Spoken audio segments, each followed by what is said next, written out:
So I woke up this morning.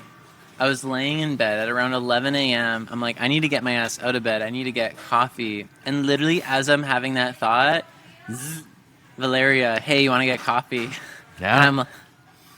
I'm like, right now? She's like, yeah. Let's go. Like, give me 20 minutes. I'll be right there. And literally, we're at Abracadabra We're at Abracadabra. Magic Diner having a Magic magical brownies. moment. Magic Well, these brown- aren't brownies. Well, it's They're not that kind of magic. It has maca in it and vegan, and it's really good, right? It's so good. We're really advertising this. Yeah. We're going to Food's plug good. in. Yeah. Plug in. Or we just met the owner We just met the owner. with their best friend of 35 years. 35 years. 5 freaking years. So we asked, what's their... That's going to be some good ASMR. 35 years of friendship, and we asked, what was their secret? Go. Their secret was radical acceptance. Radical friendship acceptance. Also, it sounded like they didn't even have to try, because I was asking them questions like, hey, like, what were the hard times in your friendship? And they're like, oh, there were none. We just, of course we lost touch with each other, and sometimes there's points where, you just show up and help cook, because she was running a catering business. Yeah. And just be in space with each other no matter what. Yeah. I do feel like a lot of people these days have so much boundaries. And I think that for me, it just prevents it more of co-creation. Co-creation. Yeah. So just saying. It's beautiful too, because the flip side of that is like, if you just hang out with people who you just vibe with, and I know we kind of use vibe a lot as a word, but it'll just naturally be, because I was talking to this guy named Cameron with a K, and I was asking him questions about like friendships and vibes and how to be a vibe. And it was just like, when the vibe's good, you're there, and then when it's not good, you dip. And if people are friends with people that they shouldn't be friends with, the vibe's just not going to be good. So if you're if your relationships are hard, That says a lot. There's always a saying of like, trust your gut. That says something. yeah. So always go for that. Welcome back to the Rock Bottom Lounge, where we explore life's low points as growth points. I'm really excited to release this episode with Valeria Moraga, who is just a magical human being, multidisciplinary artist, and just a spiritual powerhouse. In this episode, we explore Valeria's upbringing from the Philippines to Chicago, how they navigated gender, identity, and culture, and tapping into the artist's way. Ultimately, we go into how to find community, radical acceptance, and the continuous journey towards self-awareness and authenticity, so you can be your authentic, confident self. Thank you, listeners, for tuning in. We've surpassed 500 downloads so far, which is kind of crazy. So thanks for tuning in, and let's continue. I'm really excited to be talking to you, and just the serendipity of you messaging, and now we're here. And also our color combination is great, because we both have contrast with this dark couch behind us with our shirt. Again, as Abracadabra Magic Diner. Abracadabra. This is the corner to be. But I met you 2 months ago now Yes, Short Mountain. at Short Mountain. Yeah. And when I met Valeria, I just felt this like majestic goddess mother presence from you. And I'm a huge believer in the wind speaks. I went to the park that my grandfather used to go to back in Switzerland, and because my uncle showed me, like, this is where your grandfather used to hang out and reflect on life. And I remember going there and sitting in the same bench that he used to reflect in, and I would ask questions, and the wind would blow in certain ways. It's beautiful. And then there was a storm that came, but like everywhere was raining except around the park. Like, I literally have a picture of it. You can just see like clear sky right above me and then storm from the side. And that's when I realized, like, whoa, there's something here. And so fast forward to being at Short Mountain, you were giving an amazing talk on Mother Nature, and then you're like, I'm going to call in the wind. And literally, as you said that, it had not been windy all day. This huge gust of wind just comes in so intensely, and you're wearing this beautiful piece with like the tail feathers. Cool, yeah. Like I had it in my headpiece, and I was the wind. And then the wind is like was streaming these things, and I was like, wow, whatever you're saying, like the wind agrees with you. No, that was, I mean, like, I'm getting teared up too. It's so interesting to be doing that moment and to really have an out of body experience. And you know, the saying of like, you are the vessel and you surrender to it. And that was one of those moments. I was like, oh, okay, that was a message. That was something. So it was such an honor. And I don't think I told you this, but at that moment, I was literally looking around to be like, did this bitch bring a wind machine? Like, is there like some massive generator on property that is it was literally like that. Yeah, and mind you, it was out in the field, greens, and we just had all of it. The sky was so beautiful. It was perfect timing. I mean, just to give more context, and the piece that I did is called Pangalan.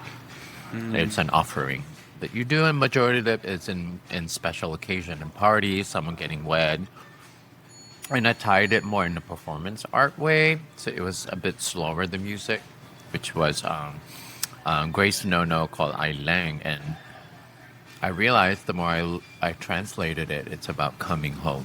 And saying, I think I remember I was saying, Father, Mother, I'm fine, I'm coming home. And this is from the Philippines, right? Yeah. Wow. And it's the Tausug tribe, the movement with the long nails. So it's a very water and wind movement. So doing it was pretty cool. Is the Taosu tribe from the Philippines? Yes. In the Mindanao, the more I really dig in and unearth my history and where I'm from. Granted, I'm in the northern part of the Philippines. This is the southern part. So I'm just really reconnecting with that. Going back to authenticity, it just has more power and levity Wow. of what you're bringing to the world. So, Wow. Oh, so powerful. yeah, right?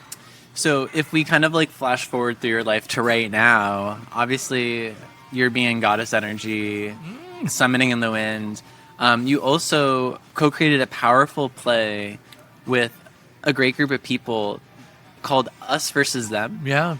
Written by Chalice or Summer Minerva. Summer Minerva. Yeah. Good friend of mine. Yeah. And what was so powerful about this play, and I hope it gets recorded so we can like drop the link in, I was crying when I saw it. And can I give it away a little bit? Like talk a little bit about it? Why not? Okay. With a lot of conflict in the world, it's really easy to take sides. I mean, it's very easy to take sides. Easy. But the reality is like we all come from one.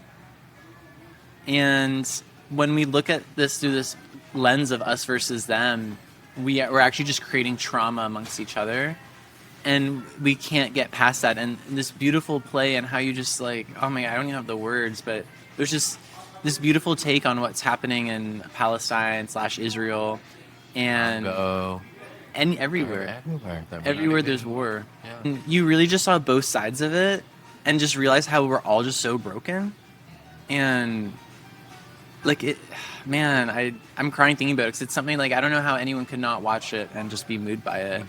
And I think we need more art form like that because a lot of times I think it's easy to take a stance and be like, oh, you're bad, or you support this, so you're bad.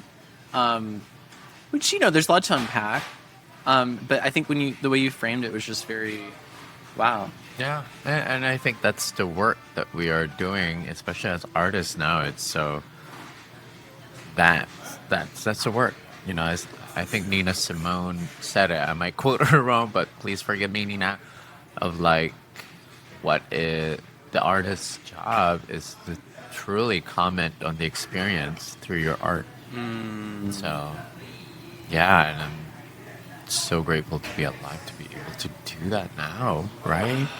To just see the scope, the macro and the micro, what's going on. Ooh. So it's sometimes you just have to pinch yourself. Like, yes, it's beautiful to be alive, right?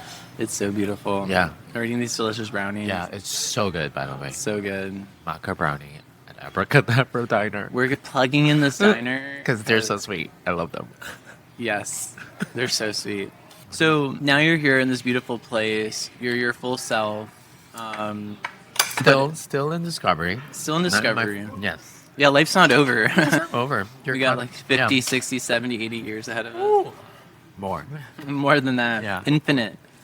Oh wow, you're right. Our life is infinite. It's eternal. It's never. Yeah. In this plane, if you think about it. So on this world plane, we're still figuring it out. But you're in a really great space now. And I'm sure you still have your low points. I mean, I had my low points 2 days ago. But it used to be even lower. And I would love to hear about your story, where you came from, and some of the parts of navigating it.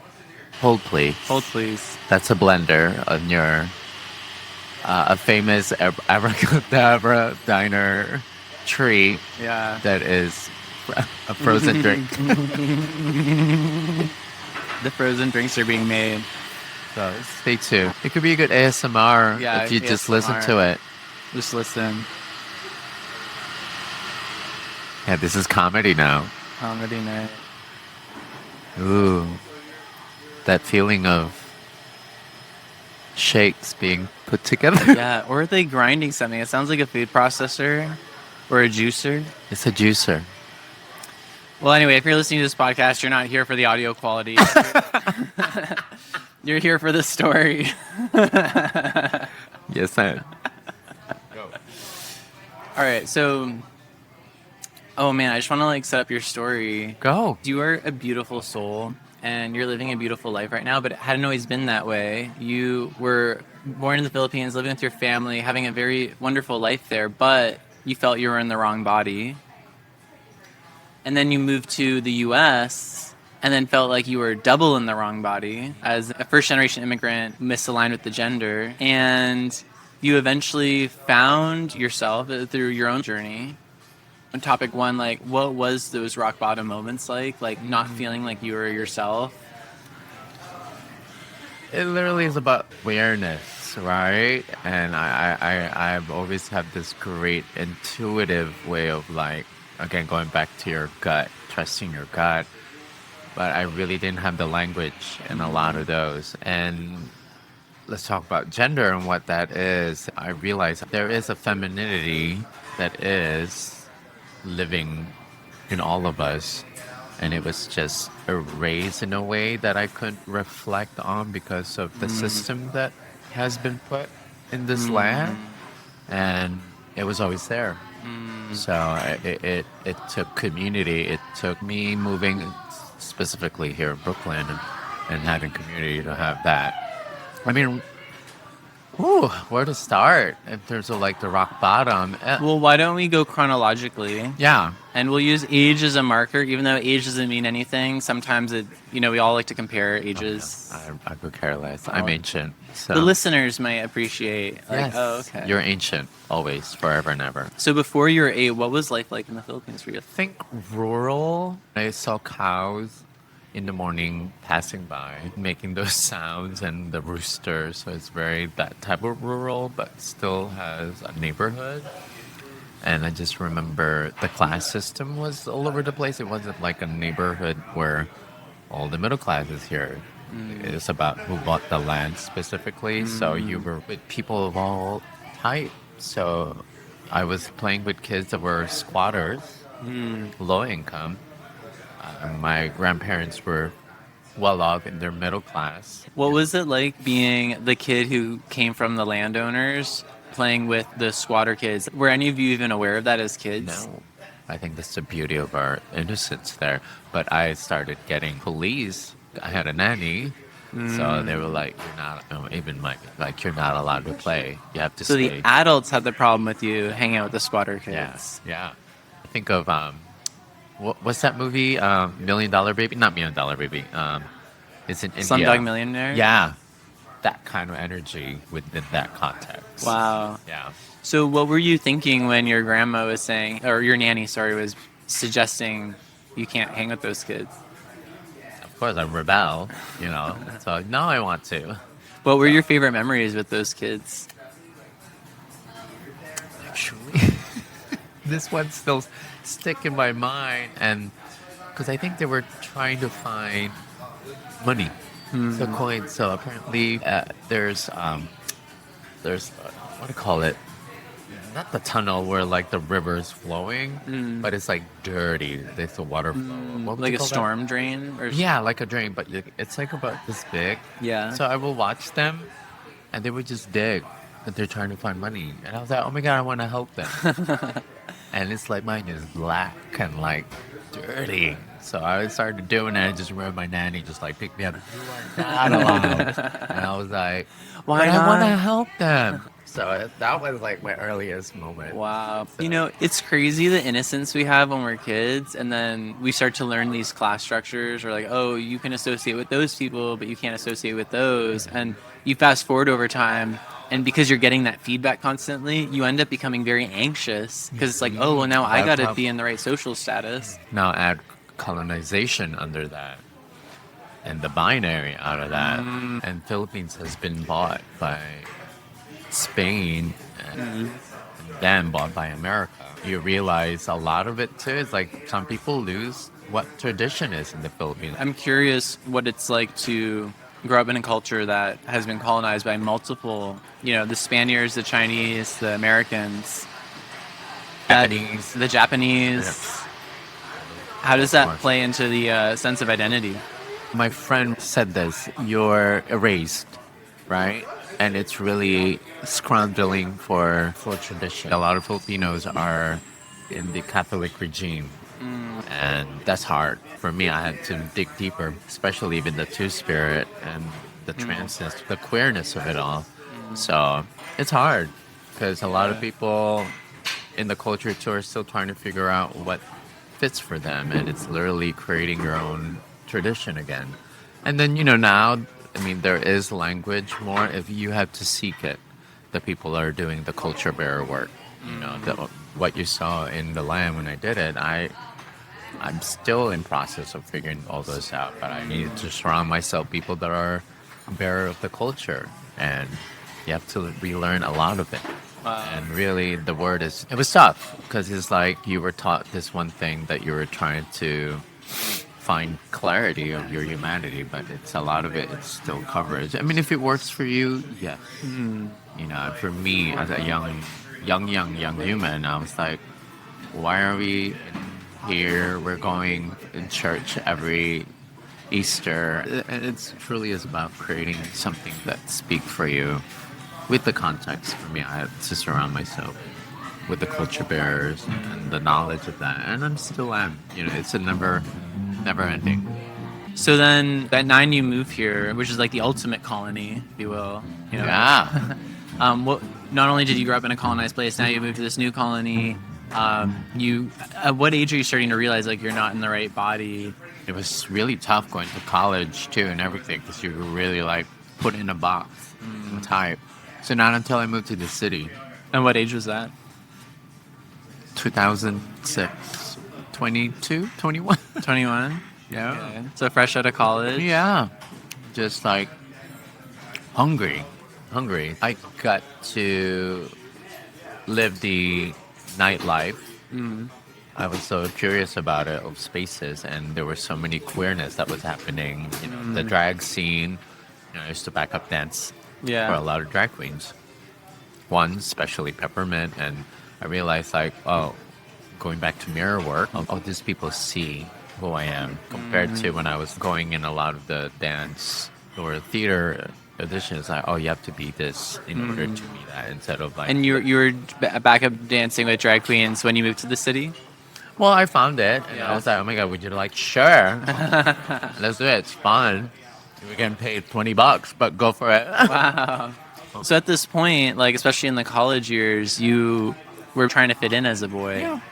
And A chorus boy, as you would say. But I chorus was like boy. playing, you're pretty out there. Yeah. Okay. I was playing the leading man and everything. Yeah. I wasn't really planted. At what point would you say was like your deepest rock bottom? If you think of your, and how old are you now? If you don't mind me asking. I'm 900. 900. I'm turning in my 40s. You're in your 40s? No fucking way. Shocking, right? Shocking. No The way. magic of meditation and self-care can Wow. really, truly self-preserve you. I believe that. Yeah. I believe that. And lots of water and unprocessed foods. Do you wear sunscreen? Okay. And some sunscreen. Sleep, good sex, and water. And water. That's the trifecta. So what would you say like your rock bottom was, and at what point of your life is it? Actually, my third relationship in New York, they left right away within a week. And I was just in shock. And then I booked a gig in Florida and decided to drive across America after it and lived in LA. I think that was my What rock. age was this? 35, I think. 35. Okay, so maybe I'm kind of jumping around a bit here. So like, let's actually just go through the chronological timeline of life, and then we'll talk about that. So, 21, you moved to New York City. What are you finding now that you're here in the city? Community, embodiment, creativity, massive creativity, and abundance. Yeah. Yeah. Can you tell me a bit about your 20s, like some of the highlights? Well, the I lowlights? studied opera in music theater in Ohio, Walden Wallace. And it was that system that, like, you get to go to New York after and be on Broadway. And that was the goal. Yeah. So it still is. It's just veered off in a different way. You know, discovered nightlife, discovered more creativity. What were some things that you did in your 20s, fresh out of school, moving to the city, that became great investments that if you look back now, you're like, wow, I'm so happy I did this when I was in my 20s. We have someone sitting right here who's, 21, just moved to the city. Find a space where you can really talk to your mental capacity of what has happened to you, to someone that you had. May it be... Oh, look at that. Music is going now. Is this going to be too loud? Music's beautiful, but I'm afraid our audio might need to be moved. We're going to pause. Yeah, we're going to pause and enjoy this music. Yeah. Stay tuned. TBD. We can do a little sing song here. Do you want to? Can you sing? I can take us away. Finding self-time. It's Saturday at Abracadabra.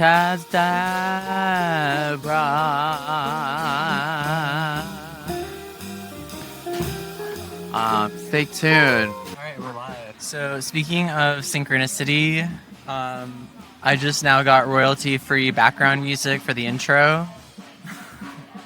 Technically, bitch. You better. I mean, it's ambient sound. Are we tagging them? Look at me. I'm sound like. Yeah, we'll tag them. Yeah, we'll tag them. Link in the bio. Link in the bottom. So we were basically talking about the journey of your life. Yes. From 8 years old or 9 years old, moving here. You're doing college, studying, and then you moved to the city.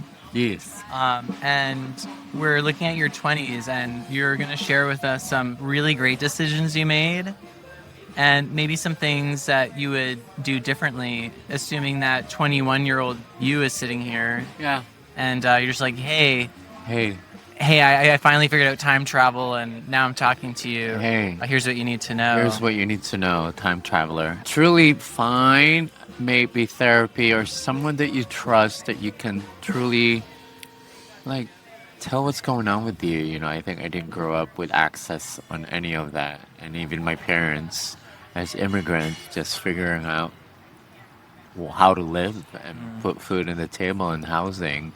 And I was in survival mode constantly, so I wasn't really aware of the trauma and everything that was like wanted to be expressed. It was very suppressed, and in a way that, I mean, I'm so happy that I'm still, I'm alive here talking to you, that I'm able to process that without major harm. I realized that, and yes, I had some like low moments of like form of addiction and any of that, but I survived. Yeah. Yeah, and yeah, that's one thing, really find someone that can hear you out. So it's out there. So the good things you did do was find people you could talk to. Find I community. didn't. That's the thing. Oh, you didn't. So that was one of the hardest things that I had to really, I mean, even till today, but now, I have such a great community that mirror each other in a way. So if you're 21 in the city, you want to find community now a lot sooner?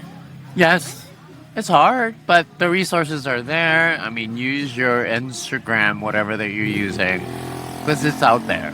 And it's just being very intentional on how you want to build.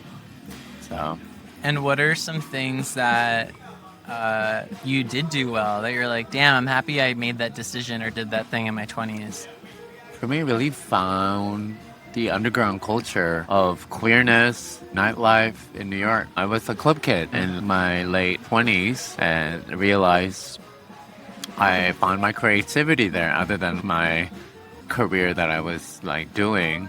A lot of the things that I wasn't being able to express because I was living what I was supposed to live by in terms of a boy.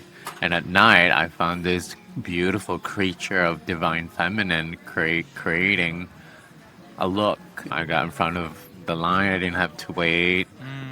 You know, there was this camaraderie of other creatives and club kids and femmes and trans folks, drag queens, that it was like, oh, there was a lot of that happening. So it's powerful. Yeah, that's one thing that I was like, oh, What yeah. would you say to someone's parents who might be thinking, oh, that might have been negative, or you might have been being groomed? You know, people who have an issue with maybe their kids finding these communities that might make the parents feel very uncomfortable because they have a feeling about it. That's where they need to question themselves. I mean, at the end of the day, it is safety for their, I'm going through it with my parents constantly. Do your parents ever question you, or are they mostly Yes, supportive? always. But one thing I learned is literally ask your parents for your sovereignty and your happiness. Because the more you police it, the more makes the kid be a rebel and really go the other way. You can't imprison it. And that's the hardest thing about us, I want to say, queer folks. And it's hard, and you need to give them permission. I think who said it? Angelica Ross, famous trans activist, is like, you were put in this world for your parents to really challenge more of what your experience is. And I think that's every queer marginalized person that is being born in this world right now, and it really is, you get to question a lot of your belief system because we are living in our authenticity in a way, Of course, within context of safety, I'm not going to be like a drug lord or I don't know, whatever that lifestyle is, but I know what I am and what this existence at this moment, Yeah, that's really well said. When I think back to my youth, it was actually the queer spaces I think got me through high school. It was knowing that I had those spaces. And growing up in Florida, especially where they're like starting to remove these spaces and you can't even like have these spaces anymore. I think parents think like, oh yeah, now the school is becoming safer because, if they were never shown that to begin with, they would have never had these desires. Yeah. But clearly, even in you probably as young as a kid, you had these realizations that you're different and multi-spirited. It's all ingrained into us. So it's really finding language, finding elders that are actually doing it, or the people that are actually doing the work that you're doing, and get yourself the language. Be curious. And I think that was the thing that really got me where I am now. It's my curiosity of living. Always question it. Always question everything, but don't go crazy. Yeah, And put yourself in a mental spiral. But Oh yeah. Was there anything you would have done differently in your 20s? save, Save Really, financially. yeah, and that comes a lot of psychology too. That's one thing I realized of lack of abundance or that mentality, And I realized a lot of immigrant people that are coming here to find life, unless you come from money, that's a different thing, That was the thing that I had that my parents never taught, and it's really your relationship with abundance. Ooh. It's about abundance mentality and really knowing how to look at that in the bigger spectrum. I survived with a credit card and $500 in New York City when I moved here. What would you say to people who might be hesitant to come to New York City because they think it's too expensive and they don't have a job lined up? I mean, that's on you. Just make it So happen. that's lack of, all of that. You already conceive the notion of, yes, it is expensive. I've experienced it. But where I am right now, and I know that the possibilities is out there. So it's really, I mean, save, build your community, find your resources, because it's all out there. So let's flash forward then to like your late 20s, maybe 30s. Because I feel like people at like 29, 30, 31 are like in huge pivot phases. Yes, you're in discovery. Get wet, get dirty, create, take more risks than ever. You know, I've seen a lot of the kids too that are like taking their creativity to, you know, especially with Instagram and all of this own way of creating. It's very fascinating. So really do it, and if it works, follow through it, and just see what it can come. And I did my own form of it, so I have like an idea on what those are, and I'm able to plug it in on the things that, you know, happening from my ritual that you saw from the play that was like just like beautifully effortless. You've been around for a while on this plane, and now I feel like you really sharpened your diamonds to the point where like what I am seeing you produce is like ethereal. People just need to see this stuff, like your work. It's incredible. It's so moving. Thank you. And it's like, and you can tell it's really been honed over time through like, I guess, all the rock bottoms and peaks. It's sad that it has to. I mean, you look at all the other artists, like, and some people have it, and they just have the space, and people really cared for it, and I really had to find it. And I think that's one thing. Going back to that, I wish there was more care More care in what way? of holding space for my growth. And I think that was the hardest thing, that Your own self-care? Or just own the self-care and just my surrounding, you know, growing up in a place that really had a hard time trying to foster your creativity because of the system that I grew up in. So, Yeah. Well, It's funny because going back to the parenting thing, I have parents in my life, like friends who are parents, and you know, across the belief value spectrum, so to speak. And I guess there's this idea, especially in the U.S., that if you remove all these different influences from the kids, you'll quote unquote shield them. But I feel people are who they are. Like there's something like at the core, that the soul essence. You see this all the time. It's like, oh, ever since you're a baby, I knew X, Y, and Z. Like there's just that. And so when you do this, you think you're shielding your kids, but you actually might be putting your kids in a situation where it takes them a lot longer to actually figure out who they are because they didn't have those influences. And yeah, I just invite parents to, you know, just be more open-minded. be open, and literally, it's a Google away, it's a Chat GPT away. Not to plug that in, but it really, the resources are there, you know. Yeah. That's true too. People are like banning books in libraries, but the reality is you just Google all this shit anyway. So it's like, you know, a lot. Anyway, that's a whole other story. Because we are talking about raising amazing humans and how we create amazing humans, and it really does start from day zero. Day zero. So The home. So then, what about in your mid 30s to late 30s? You're getting a lot dirtier, and you're, or as you described it, more experimental. Then, what kind of came from that? I mean, I think that was like the deep work, and the awareness came in more and more, because it'll just keep showing up more the more you're still making whatever that thing's triggering things, and it just becomes harder and harder of the outcome if you keep doing it. That are like, I reminded you this, I reminded you this twice, and the third time, you know, one thing that I can relate is my relationships that I've had. From the first, the second, the third was the hardest. You know, threes has been great guidance in my life of things happening, and like, okay, are you gonna change something about this, or you're gonna keep doing it? So that was very interesting. So yeah, I mean, in my 30s, it was like, yes, I was still creating, I was still in it, and, you know, thought of other venues of like how to be sustainable and with the grace of the universe and the divine, I'm like able to be in community and do the customer service life, and I realized I was really good at it, and just like have been more knowledgeable. So that's one thing, and it led me to where I'm working now. That I'm able to be who I am, 24/7 at House of Yes. You went, right? Did you go? House. Oh, the show, the party. I've actually never been to House of Yes. Oh, I thought you went when all the faith came after. One of the parties. Yeah.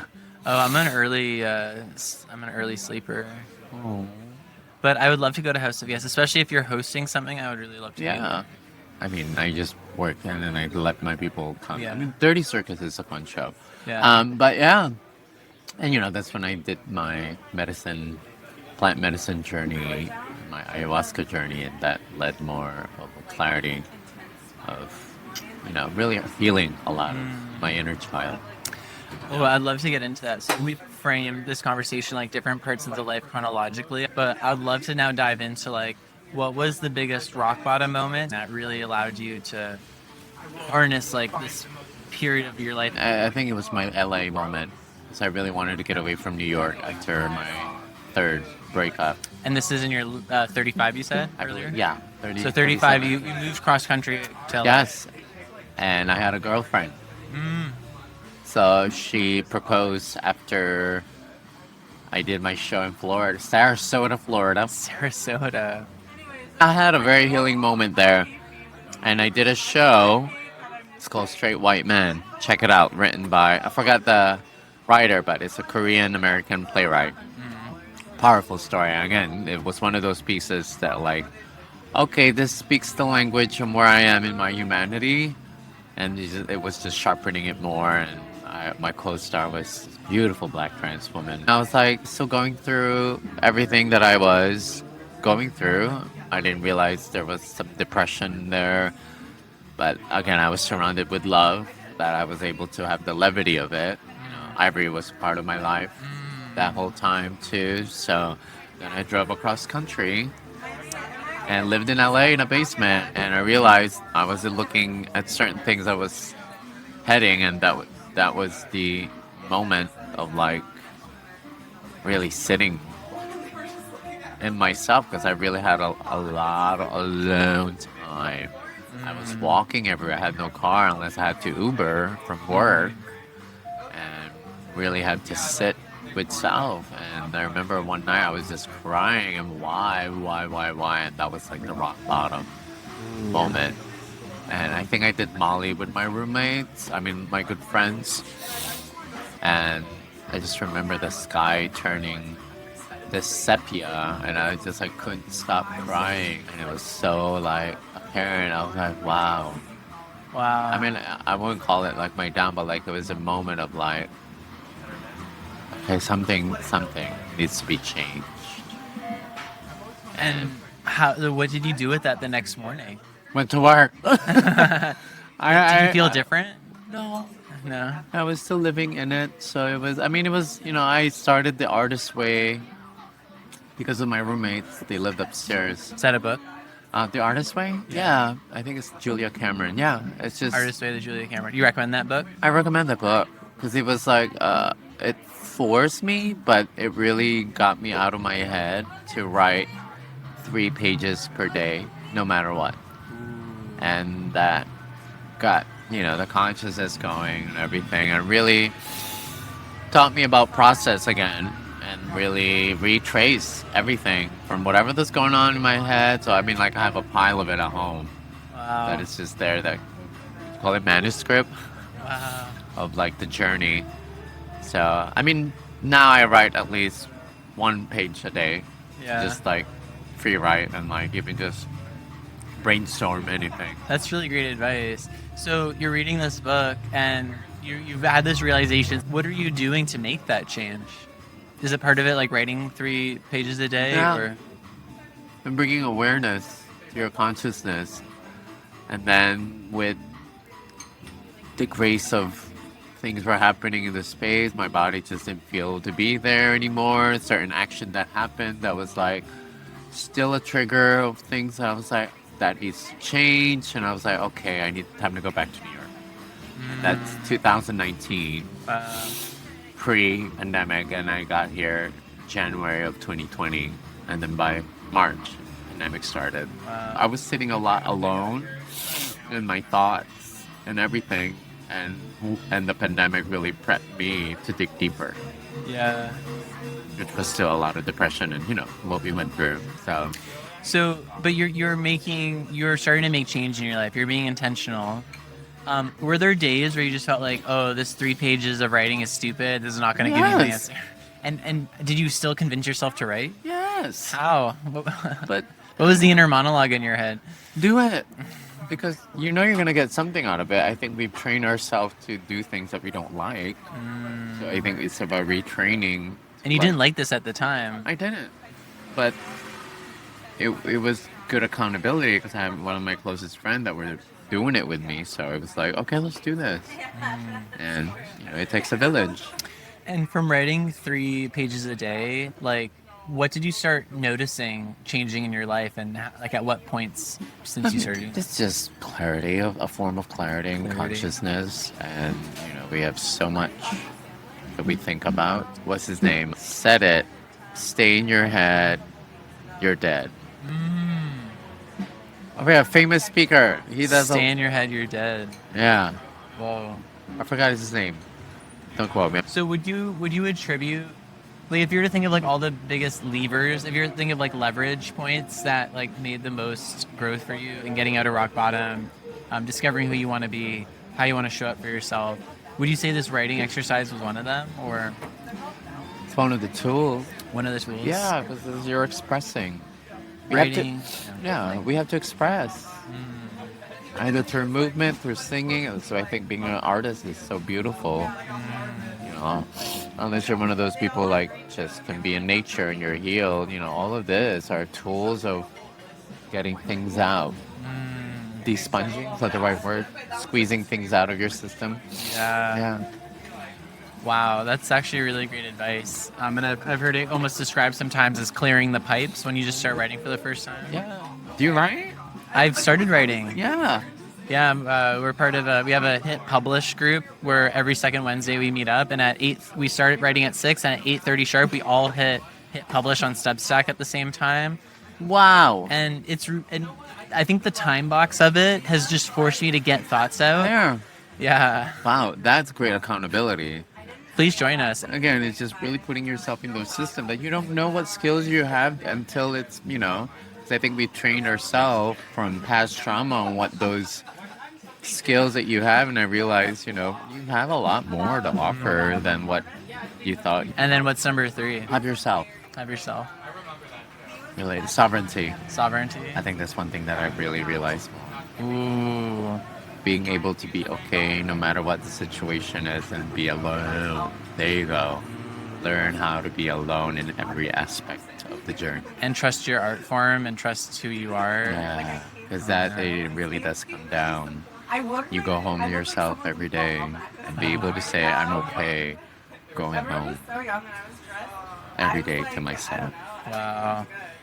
So I'm reading a book called The Fountainhead, and it's it talks about that. There's just sovereignty of being your own individual and not just trying to follow the trends or the crowd, which I think we naturally tend to do. I mean, we're built for that. Yeah. Yeah. Yeah, we were literally built for that because we had to fit into a tribe, but at the time those tribes were only 30 people, so yeah, cohesion was really important. But nowadays the world's so big and vast that you can find your tribe anywhere. Anywhere. And still, but able to go home with self and have clarity on that. Was there other rock bottom moments going on when the relationship was ending and before you were moving to LA? I mean, I didn't have awareness. I felt like I was just in automatic survivor mode. And I was like, What did that look like day to day? Tiring, and I was all in the apps, and it's just like you're just distracting yourself. And I realized I needed that to find. I needed to go to Florida to find a creativity outlet that was telling my story, to go to LA and have this beautiful journey, and be with a woman I think that was so healing. Yeah. You know, it's funny because I think a good sign that you're at rock bottom is if you're spending most of your time scrolling on apps. It really is. It really is. I hope I don't get canceled on, like, Zuck doesn't cancel us for calling that out, but, Yeah. you know. I was built for that. And you realize, I mean, you have all this algorithm of everyone. Have you tried ChatGPT? Blah, blah, blah. I'm like, wow, you're still. But, you know, Yeah. go back to your practice. For me, I have to go back to meditation. I have to go back to silence. On that of going back to, sometimes it's like we know we should be doing these things. We know we should be meditating. We know we should be writing the 3 pages a day. But there's days we wake up and we just don't have the drive to do it. What would you do in those days where you didn't want to show up for yourself? And actually, maybe you even had doubt if even was going to do anything to begin with. Because I feel like we go through life trying a million things. Most of them don't Yeah. work. Trust me. Yes. Been there. I mean, even today, I was like, okay, I'm going to do it. But I had an urge to like, okay, what would vibrate high? And I know we've had such a great connection. And do that to shake it up. You know, you don't have to, break it up. But don't be all over the place. So, Yeah. yeah. Be accountable for yourself. Do something different that would spark. I mean, this sparked something, right? Yeah. Come on, look what just happened. So, I mean, this is like super serendipitous. yeah. So, the final question, is there anything you want to share or anything that younger you needs to know? Keep doing the work. It's nonstop. Take breaks, but keep doing the work in every aspect. Play. Have play. Maybe work, maybe ceremonial. Surround yourself with the people that you vibrate with, 'cause that will keep you moving. That's some great advice. Yeah. That's some great advice. Wow. What a magical, serendipitous encounter. Abracadabra. Stay curious.